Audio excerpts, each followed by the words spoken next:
Praise to Jesus. Glory to your name, Lord. Let us shout, Hallelujah! Hallelujah, Lord.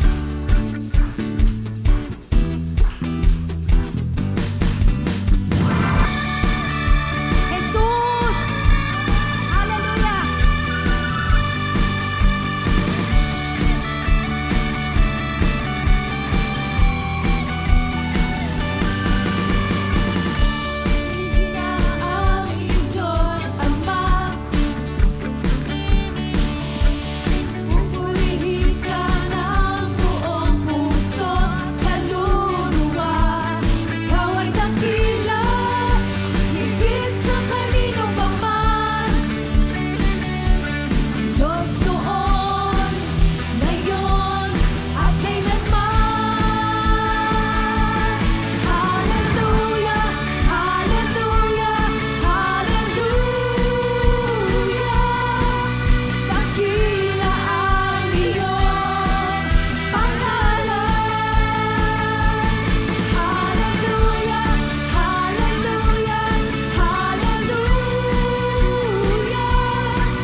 Mapagpalang gabi po sa ating lahat.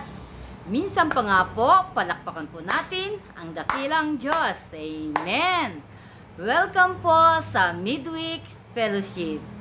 At bago po ang lahat, huwag po natin kalimutang i-like and share ang live streaming na ito sa ating mga kaibigan at mga kakilala. At share din po natin in public nang maraming makapakinig, makapanood at mapagpala ng salita ng Diyos. Sige po, sabayan po natin ang Anointing Band. Hallelujah, hallelujah, hallelujah. Sabay-sabay tayong magpupuri sa Panginoon. Amen! Hallelujah! Let us declare His goodness and His faithfulness. Glory to Jesus! Glory to God! Hallelujah! The mercy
You've been so, so good. Yes, Jesus, you kept your word, kept your word. Like you said you Yes, Jesus. Through it all. will be so, so good. Yes, Jesus, you kept your word, kept your word. Like you said you will. Hallelujah, let's declare His faithfulness. Your mercies are new. Every morning, steadfast love will never end. Hope won't fade in the evening. Lord, how great is your faithfulness. Your mercies are new every morning. Steadfast love will never end. This hope won't fade in the evening. Lord, how great is your faithfulness. You are great. Lord, how great is your faithfulness. Lord, how great is your faithfulness.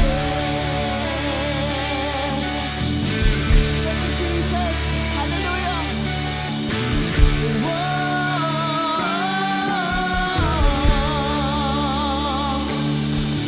Oh, yes, God. Hallelujah. Oh, thank you, Jesus.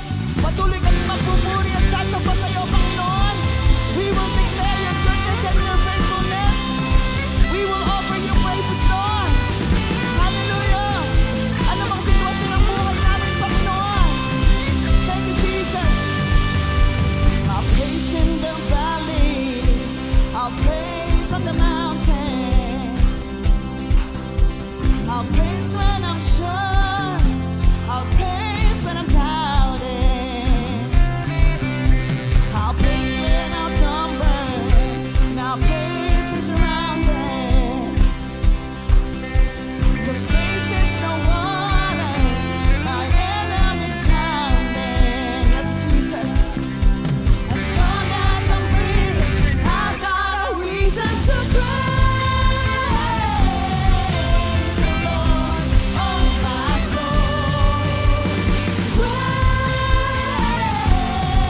Praise the Lord, oh my soul. I'll praise when I'm feeling, and I'll praise when it's all gone. I'll praise 'cause I know you're still in control. My praise is a weapon. It's more than a sound, more than a sound. This praise is a shout that brings Jericho down. Oh, as long as I'm breathing, as long as I'm breathing, I've got a reason to praise. Thank you, Jesus. Praise the Lord, oh my soul. Praise the Lord, oh my soul. I won't be quiet. My God is alive. How could I keep it inside? Praise the Lord, oh my soul. Oh, yes, Jesus. We will continue to praise you. Hallelujah. Oh, thank you, Jesus. You are a sovereign God. Praise 'cause you're sovereign. Praise 'cause you reign. Praise 'cause you rose and defeated the grave. Praise 'cause you're faithful. Praise 'cause you're true. Praise 'cause there's nobody greater than you. Praise 'cause you're sovereign. Hallelujah. Praise 'cause you rose and defeated the grave. Praise 'cause you're faithful. Praise 'cause you're true. Praise 'cause there's nobody. Let us praise the Lord. Yes, Jesus. Praise the Lord, oh my soul. Praise the Lord, oh my soul. Oh, let us praise the Lord. Praise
mabuti, ikaw ay tapat. Kaya ang nararapat lamang ang pasasalamat at pagdakila para sa iyo, Panginoon. Hallelujah. Thank you, Father. Thank you, Jesus. Salamat sa presensya mo, Panginoon, na kasama namin ngayong oras na ito. Lord, alam namin saan man may dalawa o higit pang nagtitipon sa iyong pangalan. Lord, nandoon ka sa kanilang kalagitnaan, and we truly believe kasama ka namin ngayong oras na ito, Panginoong Jesus. Hallelujah. Thank you, Jesus. Thank you, Lord. Thank you, God. Hallelujah. Napakabuti mo sa amin, Panginoon. We have all the reason to rejoice, Panginoong Jesus. Hallelujah. Sa oras man ng kabiguan, sa oras ng pagpapala, sa oras ng pagsubok, Panginoon, hindi ka nagbabago, aming Diyos. Hallelujah. Hallelujah. You are faithful. You are faithful. You are loving. Salamat, Panginoon. Salamat sa pag-ibig mo, Panginoong Jesus. Hindi man kami karapat-dapat palagi, Panginoon, pero ikaw, Lord God, hindi ka nagbabago at kailanman hindi ka magbabago, Panginoong Jesus. Hindi magbabago ang pag-ibig mo sa aming lahat, Panginoon. Hallelujah. Thank you, Father. Thank you, Jesus. Salamat, Panginoon, sa buhay na ito na pinagkaloob mo sa amin. Salamat sa kalakasan, salamat sa pag-ibig, salamat sa pag-iingat, Panginoon. Salamat sa lahat ng pagpapalang na-enjoy namin because of your grace and your goodness. Hallelujah. Thank you, Lord. Hindi kami deserving, Panginoon, sa mga pagpapalang ito, but because of your love for us, salamat, Panginoong Jesus. May buhay kaming isang ganap at kasiyasiya. Hallelujah. Thank you, Father. Thank you, Jesus. Thank you, Jesus.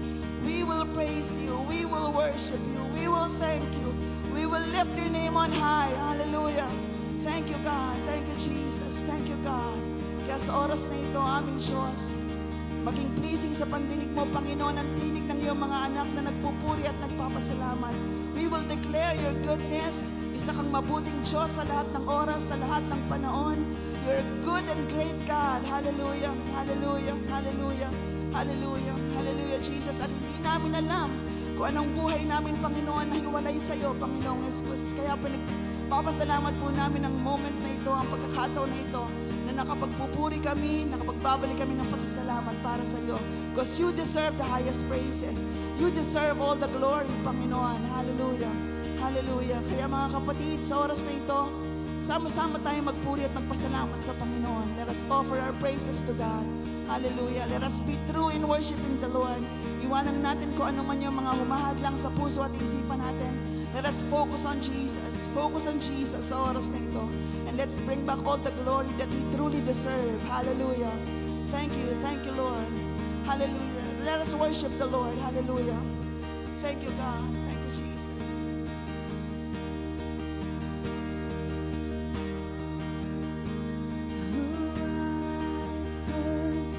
Thousand stories of one day think you're lying, but I've heard the tender whispers of love in the dead of night, and you tell me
ay napagpala tayo ng mga awiting pagsamba at pagpupuri. At ngayon naman po, i-focus po natin ang ating puso at isipan sa pakikinig ng salita ng Diyos. At ito po ay papahayag sa atin ni Pastor Tonton Cruz Jr. sa series na Following Jesus, sa topic na When God Uses Disruption. Sige po, palakpakan po natin ang dakilang Diyos. Amen! Amen. Sa mapagpalang gabi po sa ating lahat, at nawa po ay tayo pong lahat ay nakapaghanda na ng ating sarili, especially ang ating puso't isipan upang tayo po ay makapakinig ng salita ng Diyos ngayong midweek fellowship natin na ito. Amen. So sa ating pong pagsisimula, tayo pong lahat ay manalangin. Aming Ama, kami po ay lubos na nagpapasalamat sa iyo at patuloy ka namin pinupuri at sinasamba sa gabi na ito. Bagamat kami po ay hiwa-hiwalay physically, kami ay nasa aming mga tahanan, pero kami po ay naniniwala at connected kami, Lord, spiritually, dahil kami po ay nagsasama-sama sa pangalan mo. At alam namin na sa mga oras na ito ay kasama ka namin at sa pamamagitan ng fellowship na ito at sa pamamagitan ng mga salitang mapapakinggan namin ay mangungusap ka sa aming lahat sa pamamagitan ng aming mapapakinggan ngayon. Lord, dalangin namin, patuloy mong ayusin ang aming puso't isipan, ang aming tainga, ihanda kami sa pakikinig na tanggapin namin ito ng buong puso. Ito man ay makasakit sa amin, tanggapin namin ito para kami ay mas lalo pang tumatag sa aming pananampalataya. Lord, dalangin ko din, Panginoong Hesus, na puspusin mo ako, Lord, ng iyong banal na espiritu, na karunungan mo ang siyang manguna sa lahat ng sasabihin ko. Hindi ang karunungan ko ang maghari, bagkus ang karunungan mo. Tulungan mo ako, Lord, na maipaliwanag ito ng may kapangyarihan at kalinawan, Panginoong Hesus, upang maipahayag ang iyong salita ayon sa iyong kalooban. Maraming salamat, O Diyos, ang gabi na ito. Ang gawain namin ito ay patuloy namin itinataas sa iyo bilang papuri, pagsamba, natanging sa iyo lamang. Ito ang aming dalangin sa pangalan ni Jesus. Amen and amen. Muli po, maraming purihin po natin ng Panginoon at tayo pong lahat ngayon ay ihanda na natin ang ating sarili sa pakikinig ng salita ng Diyos. So ngayong gabi po ay itutuloy natin yung ating series, The Following Jesus, o yung Following Jesus, Journey Through the Book of Acts. Okay, so pinag-usapan po natin dito, seri natin ngayon yung aklat ng mga gawa. Amen. So napakinggan na natin yung ibang mga aral tungkol sa mga gawa at recently lang napag-aralan natin yung buhay ni Stephen, yung kanyang buhay at tatangan yung kanyang kamatayan. Amen po. So this time, ito naman po yung kasunod na aral tungkol doon sa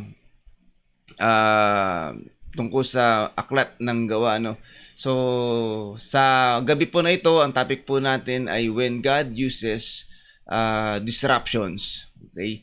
So ito po yung mababasa natin, mga kapatid, sa mga gawa chapter 8 verse 1 to 8. Okay.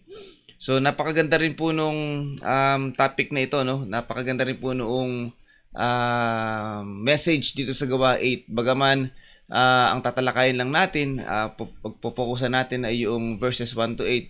I encourage everyone din kung babasahin natin itong chapter, basahin na natin yung buo, na sa gayon makita din natin yung pagkilos naman ng Panginoong Jesus sa pamamagitan ng buhay naman ni Felipe.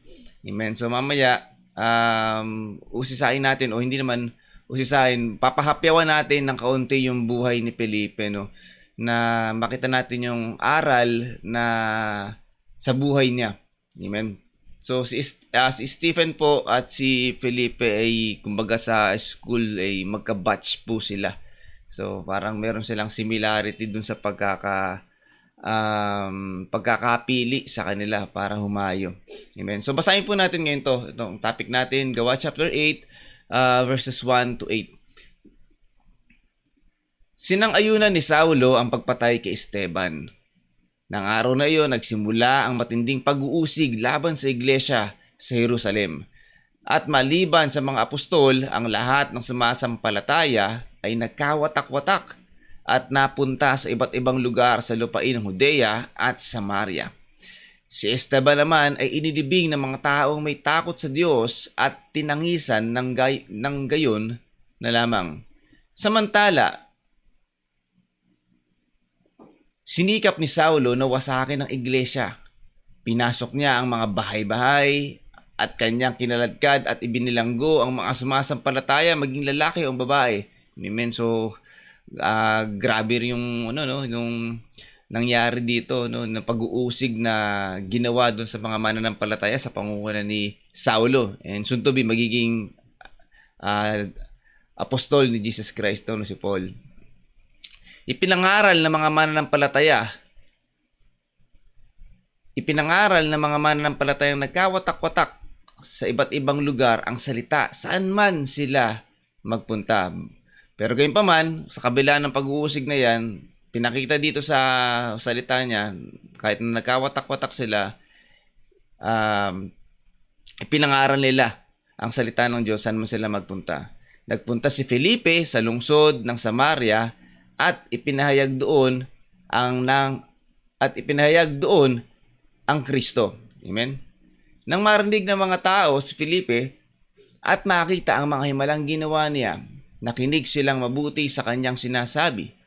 Ang masasamang espiritu ay lumabas sa mga taong sinapian nila at sumisigaw habang lumalabas. Maraming lumpo at pilay ang pinagaling kaya't nagkaroon ng malaking kagalakan sa lungsod na iyon. Amen. So, alam ko namang sa kwento na ito ay napakinggan natin. So, na-picture natin using our imagination yung pangyayari ng mga panahon na ito, no? Nung namatay si Esteban, inusig ni Saul o ni Saulo, diba? Noong mga panahon na yon, ang iglesia, diba? Ang mga mananampalataya, inusig niya, pinakukulong, diba? Bahay-bahay pa. Pero bagaman doon kahit na mayroong mga pag-uusig na nangyari ng mga panahon na ito, yung nagkawatak-watak na mga mananampalataya ni Kristo ay patuloy sa pagpapahayag ng salita ng Diyos. Amen. At pinakita din dito na bagaman mayroong mga pag-uusig, naging victorious pa din yung mga mananampalataya, especially sa buhay o sa patotoo ni Felipe. Amen. Sa kanyang pagkakahayo doon sa Samaria. Amen. So tingnan natin mga kapatid ngayon dito yung himay-himayin natin yung mga lessons na mapupulot natin dito sa ating main verse. Okay? So number 1, ang sabi dito, persecution may scatter us, but God uses it for His purpose. Amen? So yung persecution, bagaman ang naging dulot nito, doon sa mananampalataya, nagkawatak-watak sila, nag-scatter sila. Siyempre, merong mga disruptions dyan, merong persecution. Pero, ginamit pa rin ng Diyos o pinahintulot yan ng Diyos upang magamit pa din para sa kanyang kalulhatian, para sa kanyang purpose, para sa kanyang kadakilaan. Amen? At iyan ay sinusuportahan din naman ng kanyang salita na mababasa natin sa Roma chapter 8 verse 28. Alam nating sa lahat ng bagay ay gumagawa ang Diyos para sa ikabubuti ng mga umiibig sa Kanya. Silang mga tinawag ayon sa Kanyang layunin. Amen?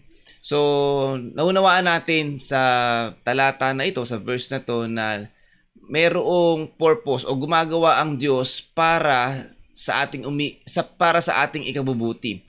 Amen? Para doon sa mga tumawag o tinawag ayon sa Kanyang layunin. Sa unang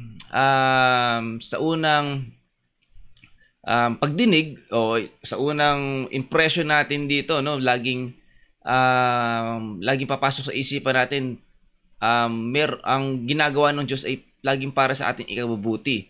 Amen. Tama po 'yun. Amen. Pero merong part, 'di ba, na naiisip natin na laging yung pamamaraan ay parang laging okay, 'di ba? Parang smooth sailing. Amen. So, in this case, mga kapatid, so hindi naging smooth sailing yung mga nangyari doon sa mga mananampalataya. Amen. Hindi naging maganda yung experience ng mga mananampalataya ng mga panahon na to. Pero naniniwala tayo na laging para sa ikabubuti yung purpose. Kung bakit nangyari yan para sa ating ikabubuti. So pinakikita sa atin dito ngayon mga kapatid no na may mga pagkakataon na pangit sa ating paningin, hindi maganda sa ating paningin, hindi tayo komportable dun sa proseso, hindi tayo komportable dun sa mga nangyayari. Pero as Christians o as believers, kailangan natin paniwalaan na laging para sa ating ikabubuti to. At the end of the day, laging para sa ikabubuti, hindi lang natin personally, maging sa ikabubuti din. Kung ano yung plano ng Diyos, pwede sa ikabubuti ng kapatid, pwede sa ikabubuti ng nakararami. Amen. Mamaya makikita natin yung mas malalim na message ng Roma 8:28. Amen. So, dito nga sa kwento na ito, doon sa nangyari sa mga mananampalataya, nagkawatak-watak sila, 'di ba? Napuwersa sila na lisanin muna yung Jerusalem dahil nga napakainit. Diba? Masyadong mainit si Saulo ng mga panahon na to, inuusig sila, kaya sila nagkawatak-watak. Pero, pinakita doon na may purpose ang Diyos, diba? Na mayroong strategy din ng Panginoong Jesus doon upang mas mapalagana pa, para magamit ang mga mananampalataya para ipalaganap yung salita ng Diyos. Amen? So, minsan, sa buhay din natin, di ba, parang gumagamit din ng Diyos o pinahihintulot ng Diyos na minsan masaktan tayo. Di ba, sabi ko nga kanina, yung proseso, minsan hindi kaaya-aya sa atin. Nandiyan yung pwedeng masaktan tayo, sinusubok tayo, nape-persecute din tayo, no? So, bagaman, hindi katulad ng persecution ng nangyari dito sa mga mananampalataya. Salamat sa Lord, no? Hindi natin na-experience yan. Pero meron pa rin tayong persecution. Kung minsan ang persecution na madalas pala na na-experience natin, na-encounter natin yung persecution, self-persecution natin, kumbaga parang tayo mismo pine-persecute natin yung sarili natin, parang ginajudge natin yung sarili natin, kumbaga parang nililimit natin yung sarili natin, nire-reveal natin, in-expose natin yung sarili natin, yung mga weaknesses natin, na to the point na sinasabi natin hindi tayo karapat-dapat, wala tayong talent, 'di ba? Makasalanan tayo.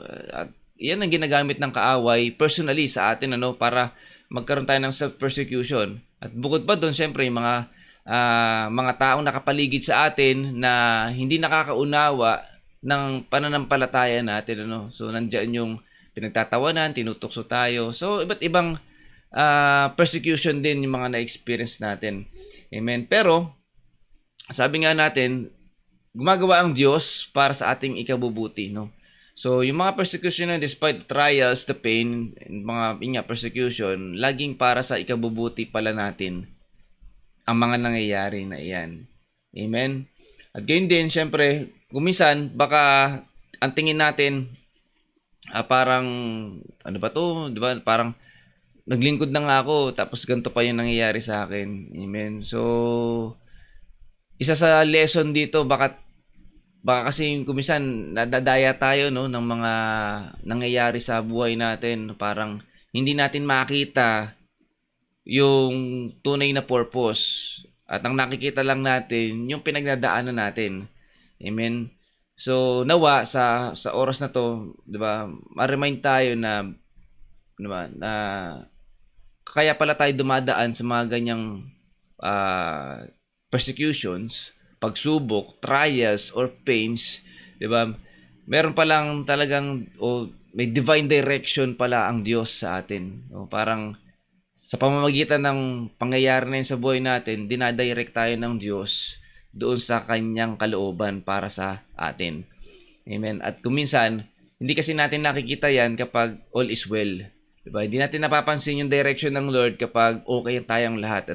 So, kuminsan, pinahintulot ng Diyos na mangyari iyan sa atin para makita natin yung direction niya sa atin, kung saan ba tayo niya dinadala, ano ba yung plano niya sa atin. Amen. At naniniwala tayo, at iyan ay laging para sa ating ikabubuti. Amen. So, we might scatter, we feel scattered, di ba? Pero baka tingnan natin, it's ano na to, isa na to sa pamamaraan ng Diyos by sending us to someone else, to somewhere, di ba? Parang ganun.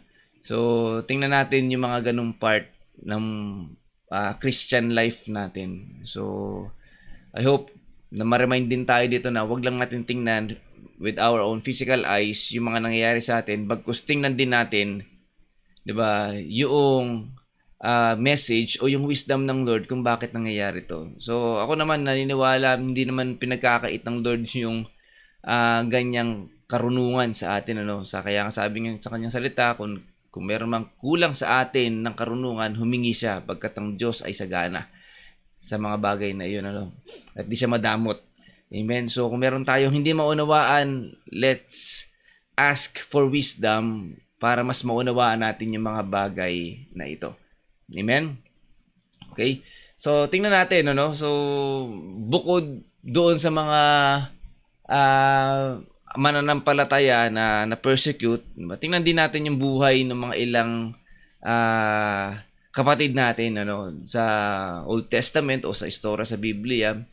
Okay? So, isa na dyan, syempre, kabisado na natin ito at alam natin yung story ni Joseph the Dreamer, diba, ni Jose.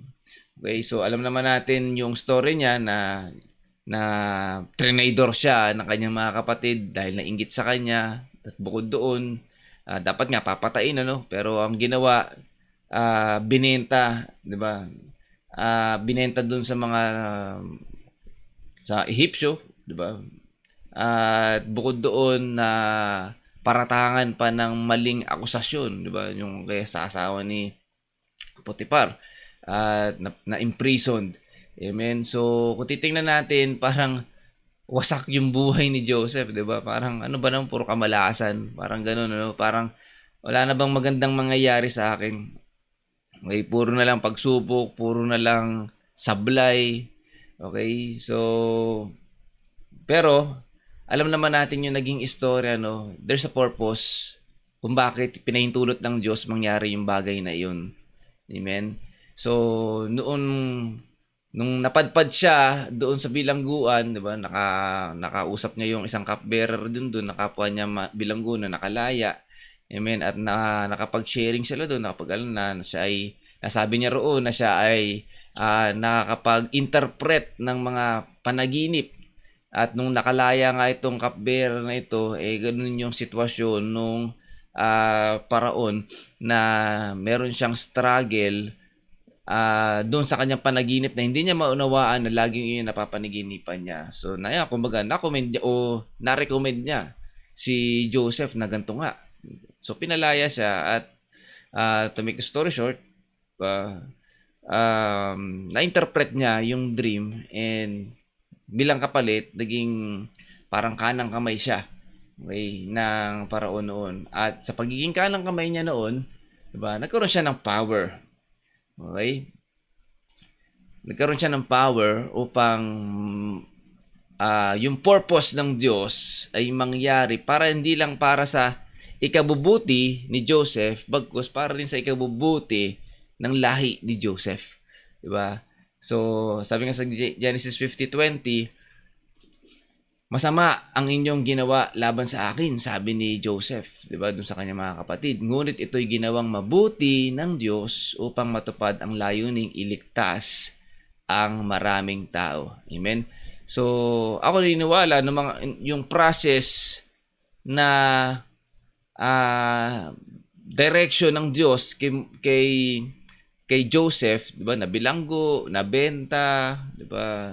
So etc. Lahat in that process hindi pa naunawaan ni Joseph kung ano yung purpose, 'di ba? Pero salamat, 'di ba? Meron siyang pananampalataya kay Jesus Christ, meron siyang pananampalataya sa Diyos, na nanatili siyang nagtiwala despite doon sa mga negative na nangyayari sa kanya. And soon enough, at the end of the day, 'di ba, naunawaan niya ito pala yung purpose kung bakit nangyari sa kanya 'yon. Meron palang plano ang Diyos sa kanya para sa hindi lang para sa ikabubuti niya, bagkus para din sa ikabubuti ng kanyang lahi, para iligtas ang maraming tao kasi magkakaroon nga naman ng matinding famine, 'di ba? Maring tagtuyot, 'di ba? Kagutuman, at isa sa may kapangyarihang o sa may kakayanan na makapagligtas, maligtas yung kanyang bayan sa kagutuman ay yung Ehipsyo na may kakayanang mag-imbak ng maraming pagkain. Amen. So, naligtas ngayon, 'di ba, yung lahi ni Joseph. Amen. Okay? So, bagaman nga, yan, nakikita natin, merong mga parang masasakit na pangyayari, 'di ba? Pero tingnan natin, ano ba yung plano ng Diyos? Ano ba yung message ng Lord kung bakit nangyayari? May itinuturo ba sa iyo? May direction ba sa iyo ang Diyos?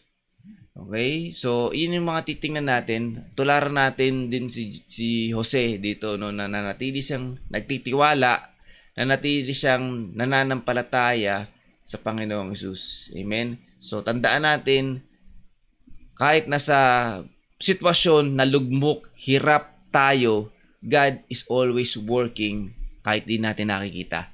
May plano siya, may ginagawa siya. Balikan natin Roma 8:28. Amen. God is working for our good. Kung hindi man para lang sa atin, para pala sa, 'di ba, maraming tao. Para sa karamihan, pwede sa kapatid mo, pwede sa pamilya mo, pwede sa church, 'di ba? Tingnan natin. Baka ginagamit tayo ng Lord, 'di ba, para pagpalain din ng mas marami, hindi lang tayo. Amen. So tingnan din natin yung story ni Job. Alam naman natin story ni Job, 'di ba? 'Di ba? Siya yung tao na lagi nagtatrabaho. Araw-gabi nagtatrabaho kasi nga may job siya. Hindi, joke lang. Okay, so Job, 'di ba? Yung story niya dito, 'di ba? Nawala lahat ng kanyang tungkol lahat sa kanya, 'di ba? Yung kayamanan, ari-arian, even yung family niya. 'Di ba? Namatay, nawala. Diba? Dahil pinahintulot ng Diyos na subukin siya ni Satanas. Amen? Okay, so sa sitwasyon ni Job, okay, na tulad ni hindi tulad ni Joseph, mas mabigat. Diba yung nangyari kay Job dito? No? Nagkasakit pa siya, nung nakakadiring sakit, nawala yung kayamanan, nawala yung ari-arian, diba? Nawala yung kabubuhay, nawala yung bahay, nawala yung pamilya. Okay, so, di ba, kung sa akin nangyari yun, ano pa ba dahilan ko para mabuhay? Di ba? So, ang hirap, no? Pero, on that process, di ba, sa pangyayari na iyon, may isang chine-check ang Diyos sa kanya. And that's the faith ni Job sa Panginoong Hesus o sa Diyos. Amen. So, nakita naman natin at alam natin yung story, despite what happened to Job, nanatili siyang faithful sa Diyos. And to the point, sabi nga sa Job 42:10, muling pinagpala ng Panginoon si Job ng higit kaysa dati matapos niyang ipanalangin ang kanyang mga kaibigan. Amen. So, for the context din, ba, yung mga kaibigan nito, ano na to isa na to sa mga, although nagbigay ng comfort kay Job, pero diba, dumating sa punto na naging kumontra na dun sa pananampalataya ni Job. Diba, na sumpa mo na yan. Diba? Sumpa mo na rin yung Diyos mo, hindi ka naman niya pinagano. Pero, instead na magalit, instead na isumpa rin niya yung kanyang mga kaibigan, sabi rito, pinanalangin niya. Amen. At iyon yung naging isa sa, kumbaga, tiningnan ng Diyos, di ba, na nanatiling nanampalataya si Job, diba? At isang action nga na ginawa niya, ipinanalangin niya yung kanyang mga kaibigan. Okay, so sa pamamagitan nun, mga kapatid, di ba, at napatunayan niya, nakita ng Diyos, nadalisay ang kanyang pananampalataya, muling pinagpala ng Panginoon si Job ng higit. Amen. Imagine, higit doon sa kanyang mga tinanggap before, di ba? Doon sa mga nawala sa kanya, sa family, sa wealth, sa health, higit pa doon yung pinagkaloob ng Diyos. Amen. Okay, so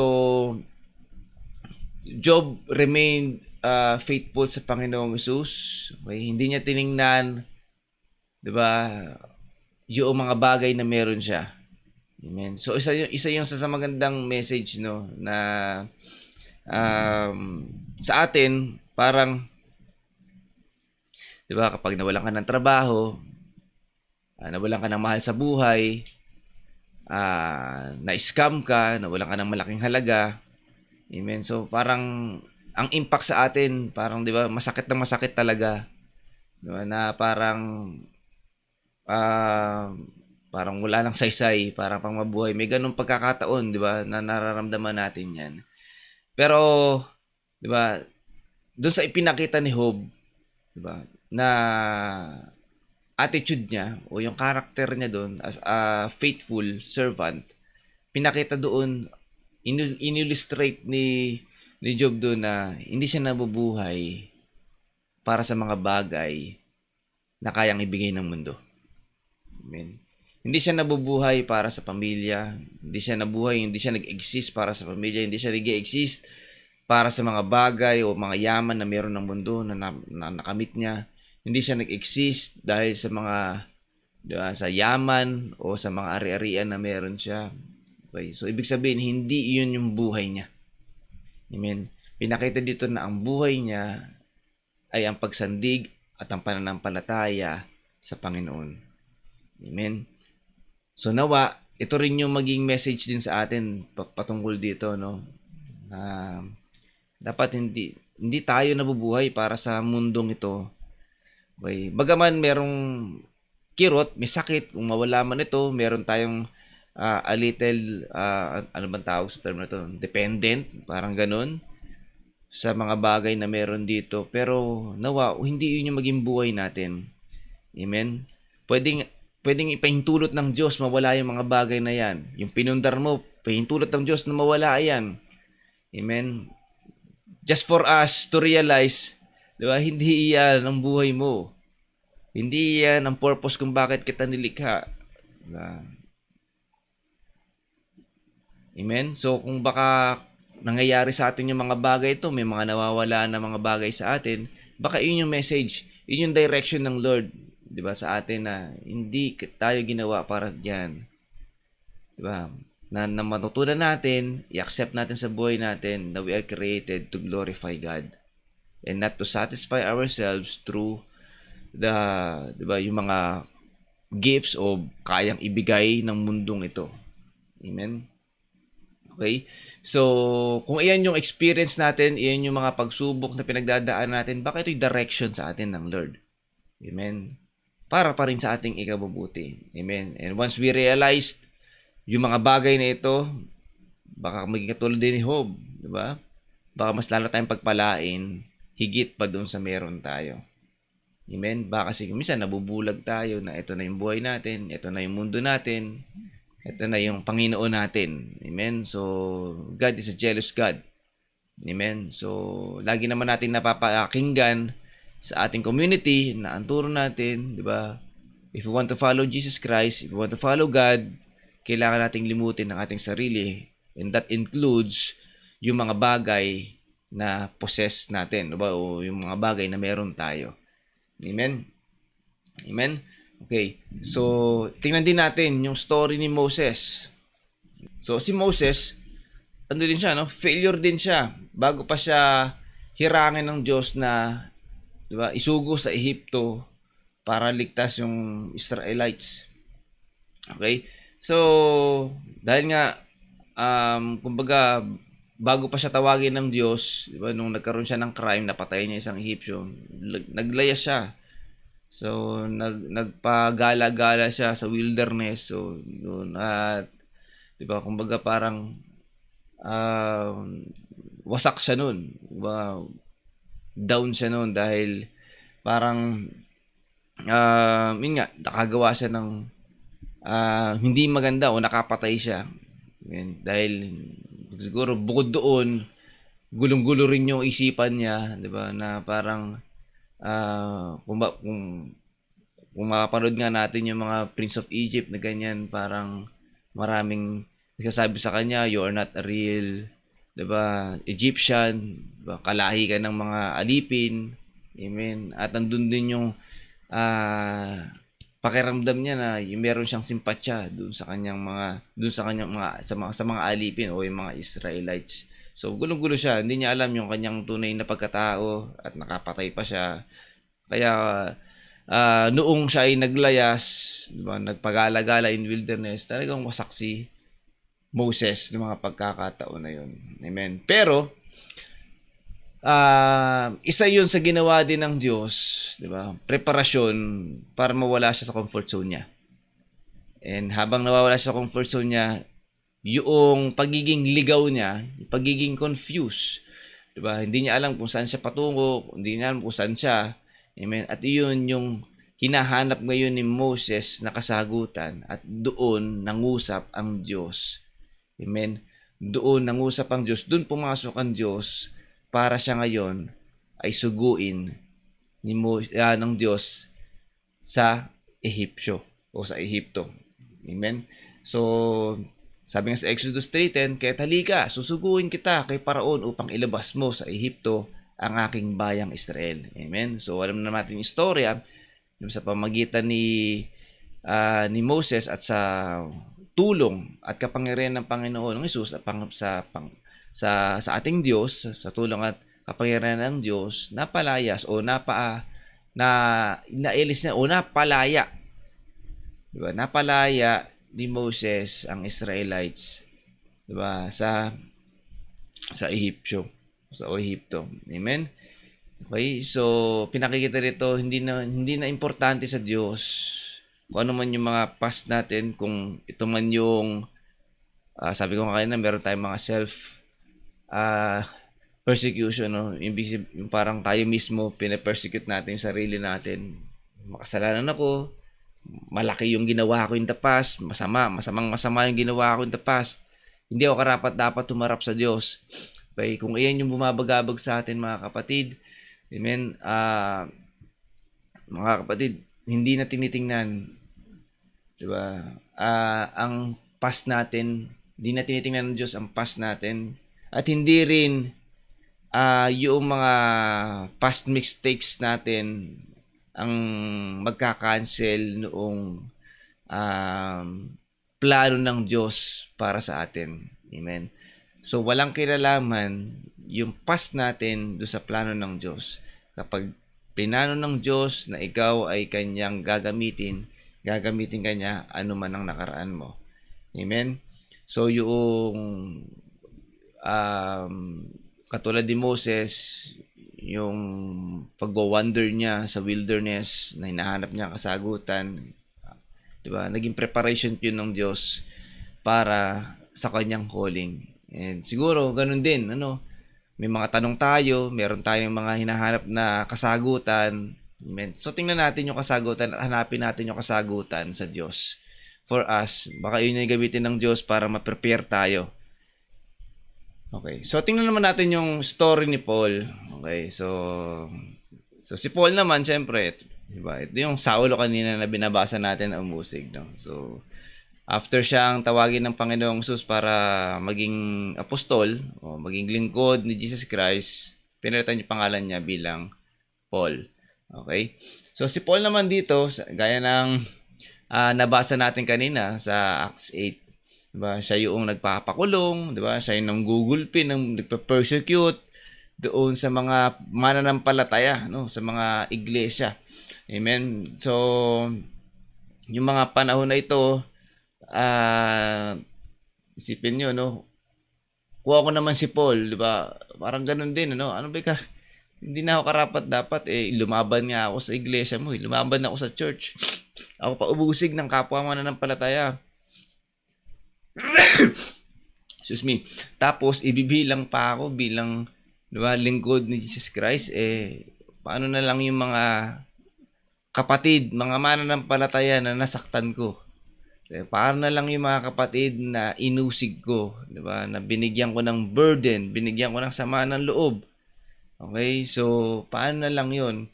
Okay? So, mga kapatid, again, tulad ng mga napaliwalag na natin kanina, okay?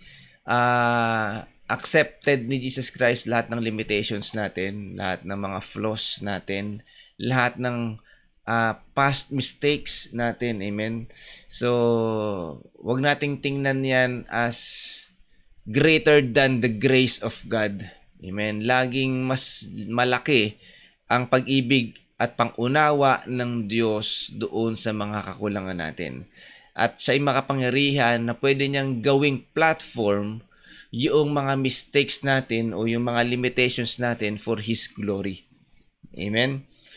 Okay? So, kaya nga noong masugid na lingkod ni Jesus Christ si Paul, ang sabi niya sa Filipos 1:12, nais kong malaman ninyo mga kapatid na ang nangyari sa akin ay nakatulong pa sa pagpapalaganap ng magandang balita. And this includes yung persecution na ginawa niya sa mga mananampalataya. Amen.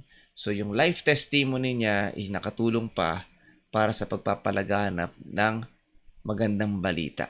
Amen. So imagine the one that leads na i-persecute ang iglesia is also the one that leads naman na ipalaganap ang salita sa mga hintil.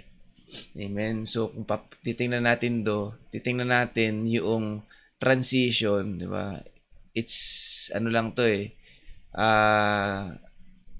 God's intervention para mabago ang isang tao. 'Di ba? Doon sa kanyang unang pananaw tungkol sa iglesia at nag-shift 'yun bilang kasapi naman ng iglesia, no? Kasapi ng mga believers of Jesus Christ. Amen. At isa 'yan sa malaking patotoo, no, na kaya tayong baguhin ng Diyos. So ano ba yung mga kasalanan natin? Kung sa atin naman, ano ba yung mga past mistakes natin? Ikaw ba'y mabisyo? Diba? Ikaw ba ay palamura? Ikaw ba'y palaaway? Ikaw ba'y babaero? Ikaw ba ay ano pa ba? Ikaw ba ay sugalero? Diba? Ikaw ba ay chismoso? Ikaw ba ay isang source ng pagkakampi-kampi? Ikaw ba ay source ng pagkakabahabahagi o cause ng pagkakabahabahagi? Mga kapatid, it is a life testimony na ikaw ay nabago mula dun sa mga bagay na yon at ikaw ngayon ay nabubuhay para sa Panginoong Hesus. Amen.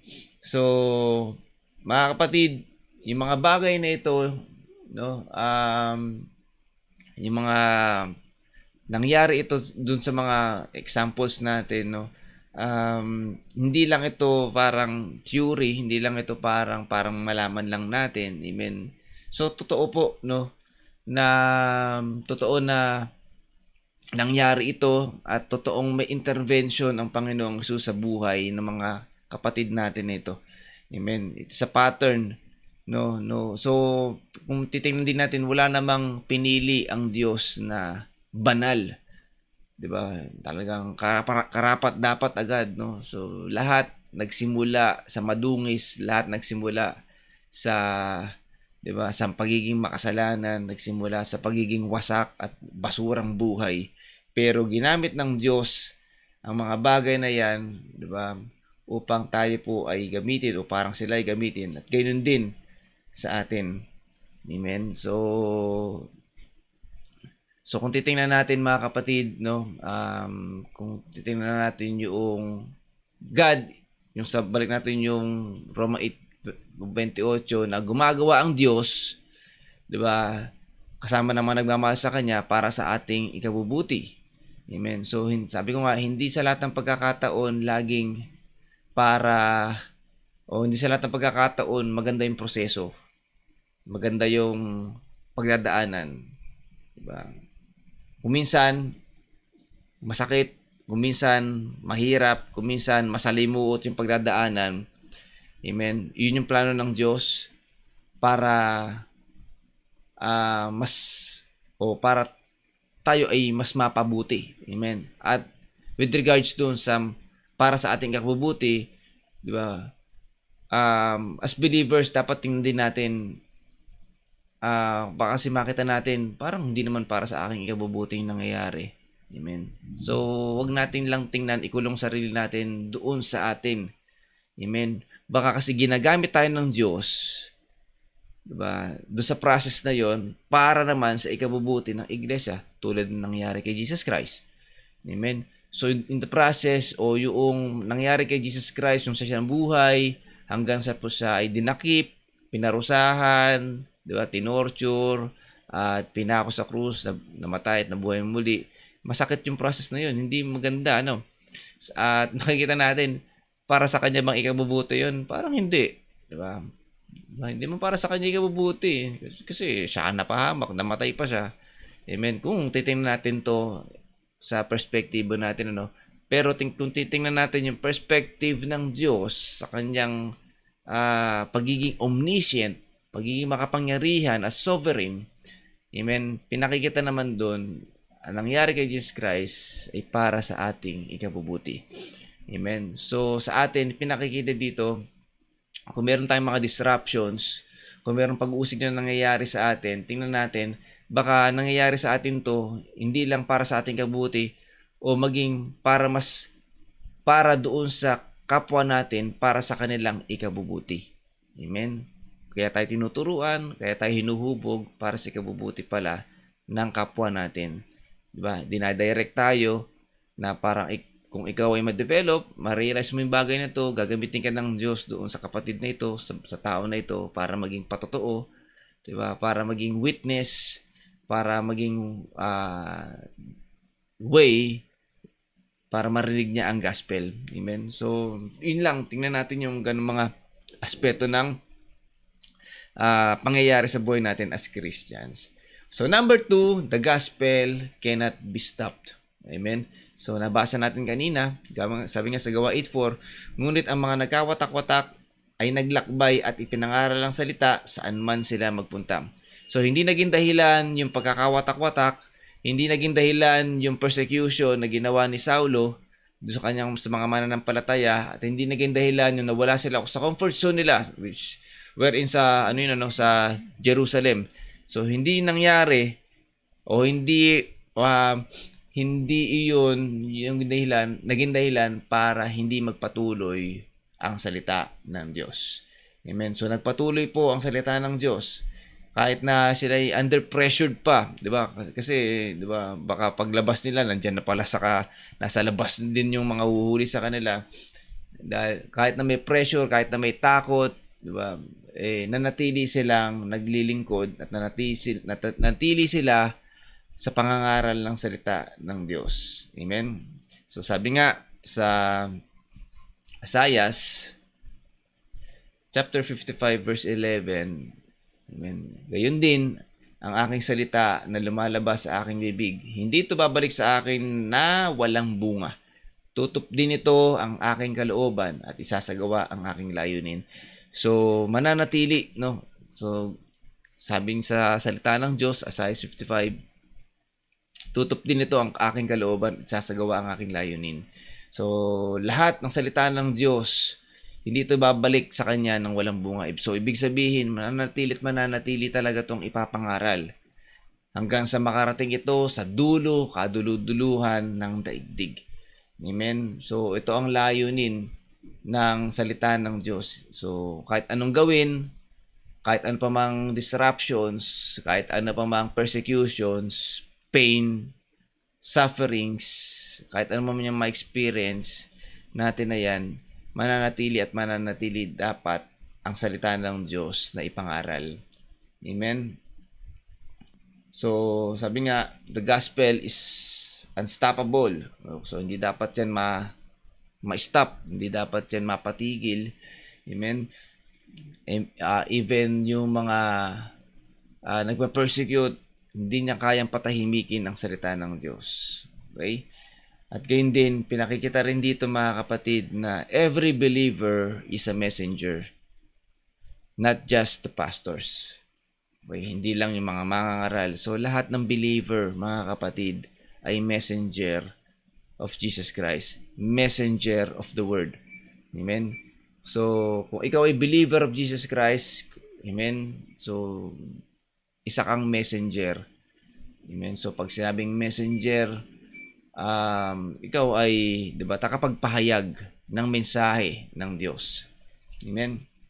At sabi nga, isa 'yan sa purpose kung bakit tayo tinawag, no? Matthew 28:19-20, kaya humayo kayo at gawin ninyong alagad ang lahat ng bansa. at turuan silang sumunod sa lahat ng iniutos ko sa inyo.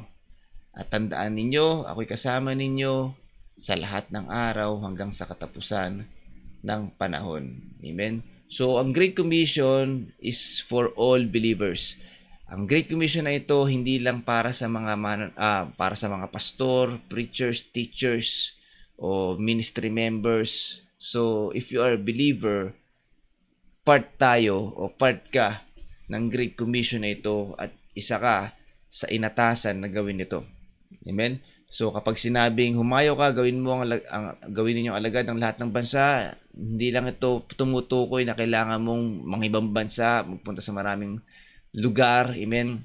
So, pinaunawa sa atin dito at tinuturo lang sa atin dito, saan man tayo naroroon, okay? Saan man tayo naroroon, nasa paaralan ka man, nasa tahanan, nasa trabaho, maging saksi tayo. Amen? At tayo po ay maging alagad. Tayo po ay gawin natin yung misyon ng Diyos na ipangaral ang salita niya. Diba? Gawing alagad ni Kristo ang lahat ng tao through our lives. Amen? Sa pamagitan ng ating buhay, sa pamagitan ng ating patotoo. Amen? So, Great Commission is for all believers. Amen? So, kung ikaw ay believer, you are sent. Diba? Ikaw ay sinugo. Okay? Ang sabi din sa 2 Korinto 5:20. Amen? Kaya nga kami mga sugo ni Kristo, ang Diyos mismo ang nakikiusap sa inyo sa pamamagitan namin. Kami nakikiusap sa inyo alang-alang kay Kristo, makipagkasundo kayo sa Diyos. Amen? So, anong pinupunto ng verse na ito? Bukod sa tayo po ay sinugo, diba? Tayo po ay part ng Great Commission. Pinaunawa din sa atin, we are also ambassadors of Christ. Amen. Pag sinabing ambassadors, di ba, tayo spokesperson o tayo ay tagapamagitan o kapag parang tayo po ay taga din ng mensahe. Amen. So, isa sa mensahe na dapat nating ipahayag o iparinig sa maraming tao ay yung pakipagkasundo ng tao sa Diyos. Yung importance ng reconciliation ng tao sa Diyos. Amen. Yung panunumbalik, pananampalataya ng tao sa Diyos. Amen. Hindi lang, 'di ba, ihayag yung kanilang kasalanan, 'di ba? So karaniwan kasi sa panahon natin ngayon, 'di ba, maraming religious people tinitingnan lang ine-expose yung kasalanan. Though it is important, 'di ba, na expose tayo sa kasalanan, pero i-expose yung kasalanan natin, pero kung ang purpose is ipahiya, i-shame, diba? Katulad doon nangyari doon sa babaeng nangalo niya, diba? Yung mga pariseo doon, they put her in shame, diba? Pinahiya pa. So hindi yun hindi yun yung way para maging ambassador, o hindi yun yung proper way as ambassadors of Jesus Christ, no? Yes, we expose them, yung i-expose natin sa kasalanan natin, but in sa udyok ng pag-ibig, 'di ba? Sa pamamaraan na may pag-ibig, katulad ng ginawa ni Jesus Christ. In-expose din siya. Alam niya nagkasala siya, pero ipinadama niya ang pag-ibig. Amen. And that way nagkaroon ng reconciliation ngayon yung babae sa Diyos. Amen. So, hindi na siya nagkasala. Naniniwala ako doon na sinabi niya doon, umuwi ka na, huwag ka na magkasala pa. And that's reconciliation. Amen? Okay? So, yan po ang isa sa purpose natin, kung bakit tayo nandito. Tingnan din natin ito, yung nangyari doon sa pinalayas, pinalaya doon sa pagkakaalipin ng demonyo. Marcos 5:18-20. Nang pasakay na si Jesus sa bangka, nakiusap ang dating sinasapian ng mga demonyo na siya isama niya. Okay? So, ito yung yung pinalaya doon sa mga demonyo, Ngunit hindi pumayag si Jesus. Sa halip ay sinabi niya sa lalaki, umuwi ka na at sabihin mo sa iyong mga kamag-anak ang lahat ng ginawa sa iyo ng Panginoon at kung paano siya nahabag sa iyo. Umalis ang lalaki at ipinamalita sa buong Decapolis ang ginawa sa kanya ni Jesus at namangha ang lahat ng nakarinig noon. Amen? So dito po, etong lalaki na ito na sinasapian at um, pinagaling ng Panginoong Hesus, amen, ay nag-i-insist na sumama kay Jesus Christ, pero hindi pumayag, bagkus inutusan siya na umuwi ka na, sabihin mo sa iyong kamag-anak lahat ng ginawa sa iyo ng Panginoon. Kumbaga, maging patotoo ka kung ano yung ginawa sa iyo ng Diyos. Diba? Yung encounter mo sa Diyos, yung life experience mo with Jesus Christ, kung paano ka binago, kung paano ka, 'di ba? Kung paano ka binago ng Diyos, pinagaling, etc. And that's enough, mga kapatid, na hindi mo kailangang kabisaduhin ng Biblia for you to preach Jesus Christ, for you to preach the gospel. Yung life testimony natin is masasabi natin enough na, 'di ba? Para tayo po ay makapagpahayag ng kahanga-hanga at habag na ginawa ng Diyos sa atin. Amen. So, kung ito yung limitasyon natin, 'di ba, na parang hindi ako maalam sa Biblia, mga kapatid, may ginawa ang Diyos sa buhay natin. May ginawa ang Diyos na pagbabago sa buhay natin, 'di ba? Binago tayo, pinagaling ka, 'di ba? Inahon ka sa kahirapan, etc. Ano man yung mga bagay o mga pagpapala na pinagkaloob sa iyo, and that's powerful enough. That's powerful message na pwede nating ipahayag sa marami kung gaano kadakila ang Diyos sa atin. Amen? So, huwag nating tingnan yung limitations natin, bagkus tingnan natin yung ginawa ng Diyos sa buhay natin. Amen? Sa mga papalakpakan natin ng Panginoong Hesus. Amen. Hallelujah. So, number 3, God uses ordinary people to do extraordinary things. Okay, so sabi po sa mga gawa, chapter 8, verse 5 to 6, pumunta si Felipe sa isang lungsod sa Samaria at ipinangaral doon ang Kristo. Nakinig ang mga tao kay Felipe at nakita nila ang mga himalang ginagawa niya. Okay, so sinabi dito, mga kapatid, God uses ordinary people. So gaya ng sabi ko kanina sa introduction na si Felipe po, 'di ba? Isa ito doon sa kasabayan ni Stephen na isinugo para mangaral din o para humayo. So yung Felipe dito na tinutukoy, hindi po ito yung kasama doon sa 12 disciples, no. Ito po yung Felipe na kasama doon sa 7 na itinalaga ng mga apostol para humayo din, So ibig sabihin, si Felipe po dito ay hindi talaga original na yung kasama sa mga apostol. Okay, so ibig sabihin dito, mga kapatid, kung babasehan natin yung ranking, 'di ba? Parang hindi ganoong kataas si Felipe, no. At kung titingnan naman natin generally speaking, 'di ba? So lahat naman, mga apostol, mga alagad, wala namang mga pinag-aralan tungkol doon sa walang formal education, walang formal na pag-aaral, di katulad ng mga Pariseo, 'di ba? Nag-aaral sila ng mga kautusan, o sa panahon natin ngayon, wala naman na hindi sila nag-aaral ng theology, mga ganyan. Amen. So kaya nasabi natin dito na God uses ordinary people. So tulad din natin, mga kapatid, hindi kahinaan o hindi dahilan para masabi natin na ordinaryong tao lang ako. Wala naman akong pinag-aralan, wala naman akong pinagtapusan, diba? Hindi ako magaling magsalita, wala akong credentials na pwedeng maipagmalaki. Amen. Mga kapatid, hindi po tinitingnan ng Diyos yung mga ganung bagay sa atin. Amen. Tulad ng nangyari kay Felipe, isinugo siya sa Samaria at sabi nga rito, nakinig doon yung mga tao. Amen. At nakita nila ang himalang ginagawa niya. Amen. So ano pa siya, talagang naging patotoo, naging kagamit-gamit si Felipe noong mga panahon na to para ipangaral ang salita ng Diyos. Amen. So hindi natin kailangan ng titulo, hindi natin kailangan ng mga certificate para tayo po'y magamit ng Diyos. Ang importante sa atin, o importante rin sa Diyos, yung availability natin and not just the ability. Okay, so kung tayo ba ay available, kung tayo ba ay willing 'di ba? To preach the gospel, to share the gospel. Amen. So kung meron tayong puso na willing na mag-serve, willing na to preach and share the gospel. Amen.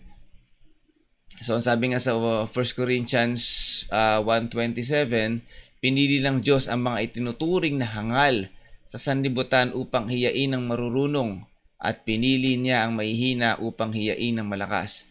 So kung ang disruption natin dito ay yung kahinaan natin, 'di ba? Kung yung mga weaknesses natin, yung mga sa tingin natin ay standard ng mundo ay hindi natin nami-meet, so hindi po 'yan ang standard din ng Diyos.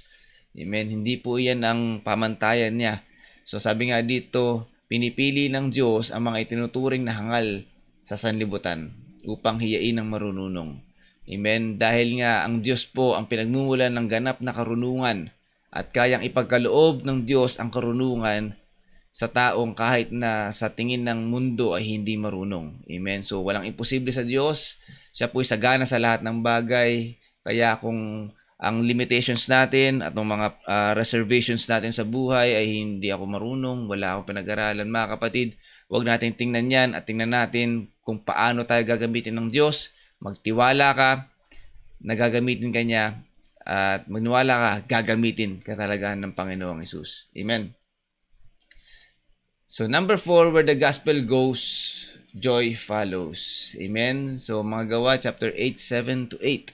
Maraming sinasapian ng masasamang espiritu ang pinalaya, at maraming pilay at lumpo ang gumiling, kaya't nagkaroon ng malaking kagalakan sa lungsod na iyon. Amen. So salamat sa Lord.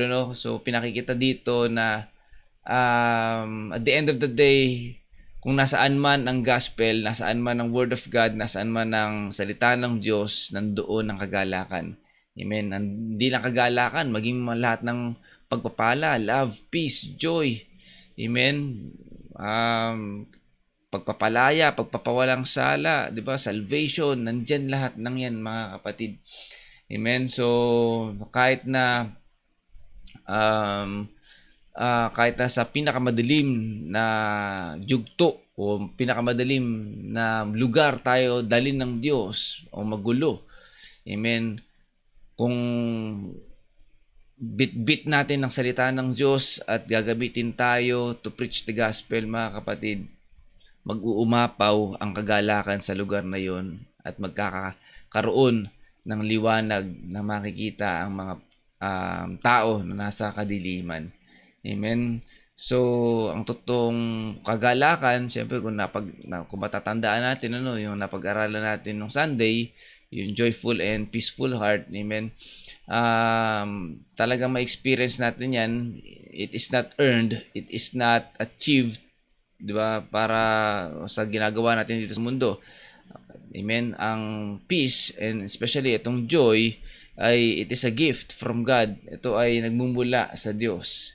Mula sa Diyos, hindi ito mula sa mga circumstances o pangyayari sa buhay natin. Amen. At nagkakaroon ng pagbabago ng buhay. Amen. At kapag nandyan ng kagalakan. Amen. So, sabi dito, nagkaroon ng malaking kagalakan sa lungsod na yun. So, after na magkaroon ng mga himala, di ba? Pagpapalaya, pagpapagaling, amen. The joy follows. Amen. So, ito na po yung huli natin, mga kapatid. So, naunawaan natin, di ba, yung mga mensahe na pinagkaloob sa atin ng Diyos ngayon. So, kahit na merong mga disruptions sa buhay, kahit na merong mga persecution, merong mga weaknesses o ano man yung mga pagsubok, pain, etc. Kung ano man yan, mga kapatid, God uses it, di ba, para sa ating ikabubuti. Ginagawa yan o pinahintulot ng Diyos na mangyari minsan para i-redirect tayo sa path na gusto niya na lakaran natin. Amen. So, hindi ibig sabihin kapag dumadaan tayo sa mga disruption o persecutions ay kailangan nating masiraan ang loob. Amen. Nawa naging inspirasyon sa atin, mga kapatid, yung pangyayari na ito sa napag-aralan natin, nawa ay maging ma-apply din natin sa, 'di ba, sa buhay natin ito, no, na kung mapagdaanan man natin to, maalala natin itong message na sa atin na to na na dinadirect lang tayo or para sa ating ikabubuti pa din yung mga nangyayari nito. At tandaan natin, hindi dahilan ito para matigil ang salita ng Diyos o hindi umatigil ang paglilingkod natin kung tayo may dumadaan sa mga persecution o disruptions, mga kapatid. Panatilihin natin yung pananampalataya, panatilihin natin nagtitiwala sa Diyos. Kasi at the end of the day, amen, at the end of the day, laging ang Diyos, ang plano ng Diyos ang mananaig sa atin. Amen. So persecution did not destroy the church. Amen. It expanded it. Okay? What the enemy meant for harm, God used for good. Amen. You may feel scattered today, okay, but remember, you are not lost. You are sent.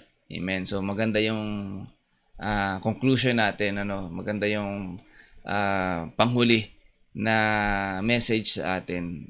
So hindi tayo nawala, hindi tayo naligaw. Bagamat kung sa buhay natin personally we scatter o physically nalayo tayo doon sa church o nalayo tayo doon sa comfort zone natin, it doesn't mean na tayo po iligaw na. Bagkus tingnan natin, tayo po ay isinugo ng Diyos. Amen. And again, mga kapatid, gaya ng paalala sa atin, nabasa natin kanina, Matthew 28:19-20, tayo po ay mayroong pinagkalooban ng Diyos ng Great Commission na humayo at gawing alagad ng lahat ng bansa. Amen. Tayong lahat, mga kapatid, ay ambassador of Jesus Christ. Tayong lahat ay messenger. So, wag nating hayaan na, 'di ba, take for granted lang natin yung opportunity na maging messenger ng Diyos at ipahayag ang salita ng Diyos. And kung iyan ang purpose natin o binigay sa atin na purpose ng Diyos kung bakit tayo nabubuhay, gawin natin for all His glory. Amen?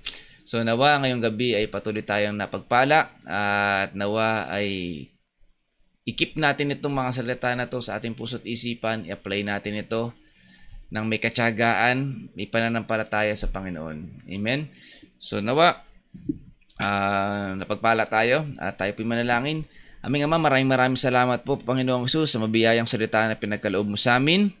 At Lord, dalangin ko na patuloy mong hubugin ang aming puso't isipan, na patuloy mo itong hubugin ayon sa iyong kalooban. Nang sa gayon, lahat ng salita at mensahe na pinaparating mo sa amin, na sinasabi mo sa amin, ay patuloy namin itong tanggapin, isa buhay, isa puso at isa isip.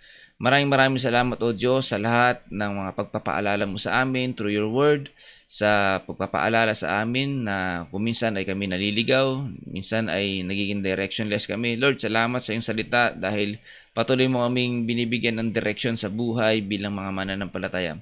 Lord, dalangin ko, bigyan mo kami patuloy ng tapang, bigyan mo kami ng lakas ng loob, ng boldness, Panginoong Hesus, na maging saksi mo, na patuloy na maging mga magpatotoo sa lahat ng pagkakataon, sa lahat ng lugar, sa sino mang makasalumuhan namin. Bigyan mo kami ng tapang sa tulong ng Espiritu Santo, na patuloy kami bigyan ng karunungan upang magampanan namin ang inatas mo sa amin na humayo at gawing alagad ng lahat ng bansa.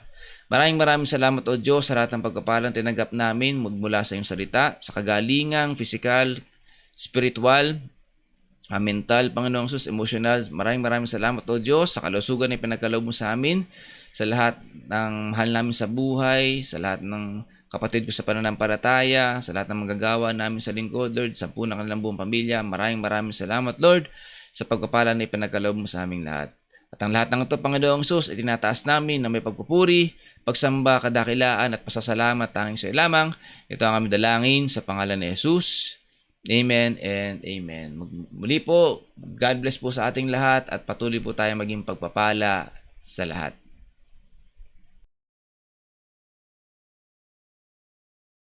Amen. Alam ko po na pagpala tayo ng salita ng Diyos sa gabing ito. At nagkita-kita po tayo sa darating na Miyerkules, Midweek Fellowship. 6 to 8 p.m. po. At meron din pong Youth Fellowship. 5 to 6:30 p.m. Tuwing Sabado naman po iyon.